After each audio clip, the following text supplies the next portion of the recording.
words. But the last piece that I kind of wanted to end on for this episode, another kind of, it builds off that last point that I just talked about a good amount. The tweet right here is from Jordan Reed, and he says, pretty simply, can't say it enough. General manager is the best up-and-coming job in college football. Coaches want less and less off-the-field responsibilities. College GMs will be paid like coordinators soon. Wow. And I saw this, and I was like, wow, that's crazy. And then I was like, man, how many college football coaches do you know? I know a lot of them that are obsessed with football and coaching football and everything about football, right? But that sounds stupid, I know, but just football. These kind of guys don't get into the profession to be sending out tweets and, pampering to visits and doing all this recruiting nonsense and posing for the photo and everything that comes with the transfer portal and trying to do this and do that. They want a team of dudes that they can coach, they can develop to play the game of football. And obviously they want to get the dudes there that they want, blah, blah, blah, blah.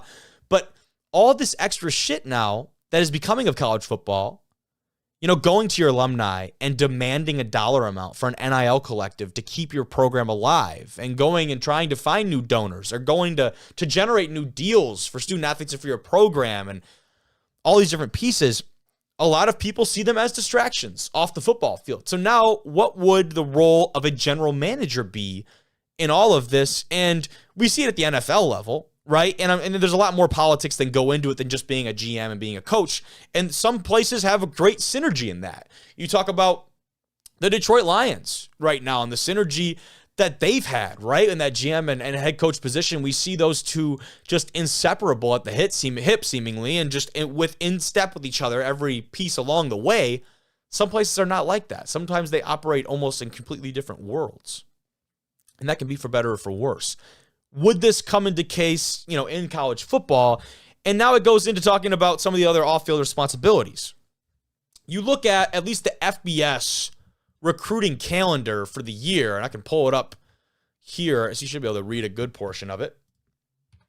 And you look at this, it's divided into dead period, quiet periods, evaluation periods, and contact periods, and relatively self-explanatory. But you see how complex and all the things that go on in this calendar, and a lot of it is during the season, right? So the less that a coach has to coordinate and work on the official visits and the recruiting mail that gets sent out and all the communication and all the setup and planning and tracking transfer portal data and see, the less that they have to do with all of that and funding and money and event, and they can just focus on football, all of a sudden that coaching job becomes a lot more appealing. And so when you have a great general manager, whatever sport, whatever level it is, how freeing that is for a coach to be just that, to be a coach.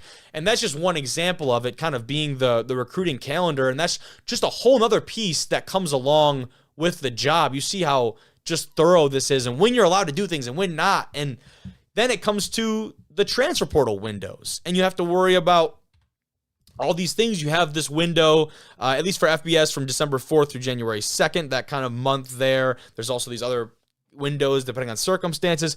My long way of saying there's so many things to worry about now as a football coach that aren't football related.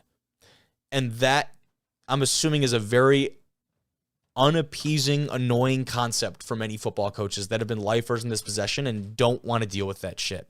So I think it's a very real possibility that GMs become much more commonplace and that they are going to play a very large role in the success and the organization of a lot of the more blue chip and profound programs of college football right now. Just a lot of perspective thought today. Not exactly much hard facts for you, but just doing a lot of thinking this last week on college football, where it's at. And, now as much as the NCAA, I think, has made some boneheaded decisions in the last couple of years, they really need to come together and really do something and put their foot down in this. I'm not saying snuff it out entirely. There's a reason NIL and these different pieces are around the transfer portal. They all seem to be vital assets of what college football has become, and there's a lot of good that's come out of it. But there needs to be a line, right? Right now there is no line, and that escalating arms race that we talk about, just keeping, exceeding another expectation from a rival, from a different school. There needs to be a line, there needs to be a ceiling, and there needs to be some type of regulation. And that's right now What we're missing is standardization and regulation. And then what happens is teams that don't have the funding are going to fall off. And now we're seeing that when you have executives from the Big Ten and the SEC that are now coming together to form like a consortium and things, and people are worried about one big super conference. That's a scary prospect, right? Because now you have schools that are not funded the same way as some of these big-time programs that are going to strictly just fall behind. And when you fall behind in an era like that where the rest of the college landscape just continues to escalate, you're not going to come back. You're going to be left in the dust. And that's a scary prospect for a lot of programs. We'll see how it affects the D2 landscape, the D3 landscape. NAIA obviously is going to have different kind of regulations. Going to be all weird. That's what it's going to be. 2024 is going to be weird in college football. I'm saying that right now. It's not really a bold prediction. It already has been. We're less than 2 months in. But appreciate you guys listening to this episode. A lot of random thoughts from myself. Hopefully you enjoyed at least a little bit of it. Please let me know your thoughts on some of those topics. Shoot it in the comments, whether it be on the socials, on YouTube, wherever. But I appreciate you tuning in. For D1 Rejects, been Kobe Manzo.